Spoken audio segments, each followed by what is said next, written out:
ऋषि महर्षि और निर्दोष प्राणियों के संकट को लेकर देवताओं की चिंता बढ़ती जाती है, और उधर पृथ्वी पर अयोध्या नरेश महाराज दशरथ अपनी ही चिंता में भूले जा रहे थे। वो वृद्ध हो रहे थे और अयोध्या नगरी उत्तराधिकारी चाहती थी।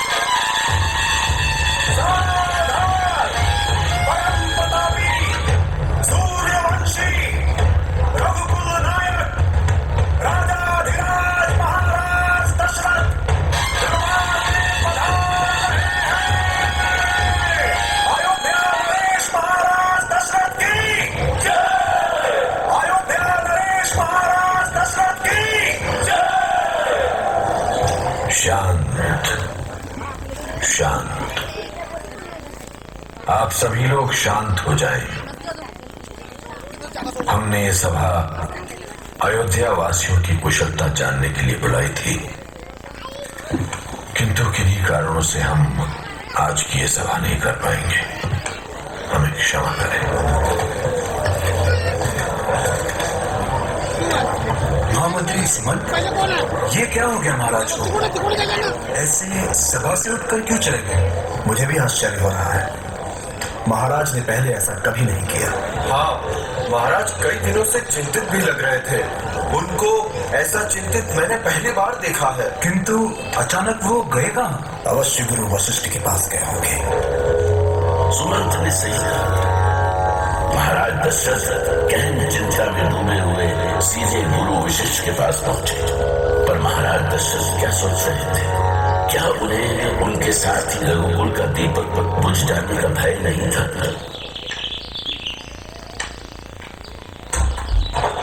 गुरुदेव वशिष्ठ को दशरथ का प्रणाम स्वीकार हो। क्या बात है महाराज, आप बहुत चिंतित लग रहे हैं। अब आपसे क्या छिपा है गुरुदेव, आप तो सब कुछ जानते हैं। जानता हूँ महाराज, आपकी चिंता अयोध्या के उत्तराधिकार की चिंता है, अयोध्या के भविष्य की चिंता है, अयोध्या वासियों की चिंता है। किंतु गुरुदेव महाराज, मैं ग्रह नक्षत्रों की गति देख रहा हूँ और काल के गर्भ में छिपा हुआ अयोध्या का भविष्य भी देख रहा हूँ। गुरु वशिष्ठ की पुत्र प्राप्ति की भविष्यवाणी सुनकर महाराज दशरथ बहुत प्रसन्न हुए। ऐसा लगा कि जैसे डूबते को तिनके का सहारा मिल गया। और फिर अयोध्यापति महाराज दशरथ ने गुरु वशिष्ठ से पुत्र प्राप्ति की इस भविष्यवाणी को साकार करने का उपाय पूछा था। किंतु ये संभव कैसे हुआ गुरुदेव? महाराज, दंडकारण्य की सीमा में स्थित उत्तर कानन में एक महान ऋषि निवास करते हैं। उनका नाम है ऋषि श्रृंग। वे बालपन से ही साधना में लगे हुए हैं। अब उनकी साधना पूर्ण हो चुकी है।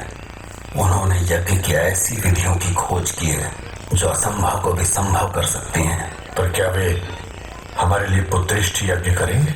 आपके लिए ही नहीं महाराज, किंतु धर्म और पूरी मानवता के लिए अवश्य ही ये यज्ञ करेंगे। ईश्वर करे आपकी वाणी सच गुरुदेव, अयोध्या को उसका उत्तराधिकारी मिल सके। अवश्य महाराज, पर यह वाणी तो तभी सही सिद्ध होगी जब आप महर्षि श्रृंग से मिलने के लिए प्रस्थान करेंगे। सबको देते रहे जो सदा, आज वो झोली पसारे हैं। सबको देते रहे जो सदा, आज वो झोली पसारे हैं। पुत्र पाने की चलिए श्रृंग की कुटिया पधारे हैं। श्रृंग की कुटिया पधारे हैं।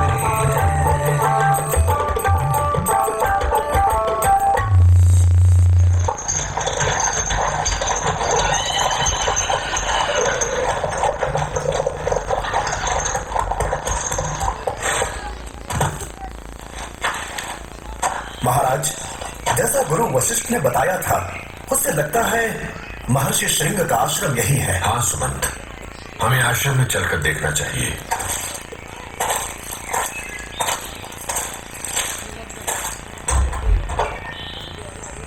देखे महाराज, बरसों बरस की साधना से कैसा रूप हो गया है ऋषिवर का। शरीर पर चींटियों ने घर बना लिया है। सर के बाल तो जकड़कर सींग जैसे हो गए हैं। कैसा घोर तप किया है ऋषि श्रृंग ने।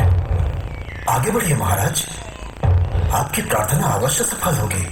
महर्षि श्रृंग की जय। महर्षि श्रृंग की जय। दूर हो जाओ मेरी दृष्टि से, दूर हो जाओ वरना मैं सिंह तुम सबको अपने शाप से भस्म कर दूंगा।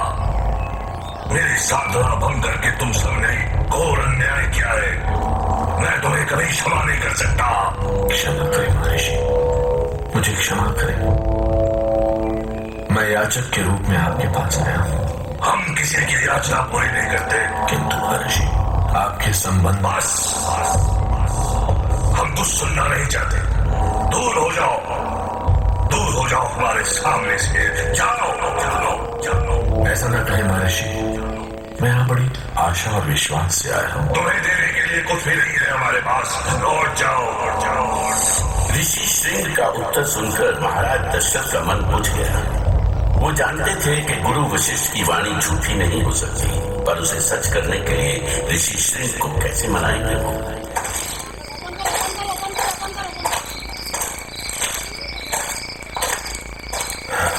अब क्या करें महामंत्री सुमंत, कैसा दुर्भाग्य है हमारा। महाराज, मैंने सुना है कि ऋषि अपनी साधना में ऐसे डूबे रहे कि आज तक उन्होंने किसी स्त्री को नहीं देखा। सामाजिक जीवन की दुख, पीड़ा, माया, मोह उन्हें छू भी नहीं सके। फिर वो हमारी पीड़ा कैसे समझेंगे? इसीलिए हमें उनके मन में भावनाएं जगानी होगी जिससे वो हमारा दुख समझ सके। पर ये कैसे होगा सुमंत, कैसे? महामंत्री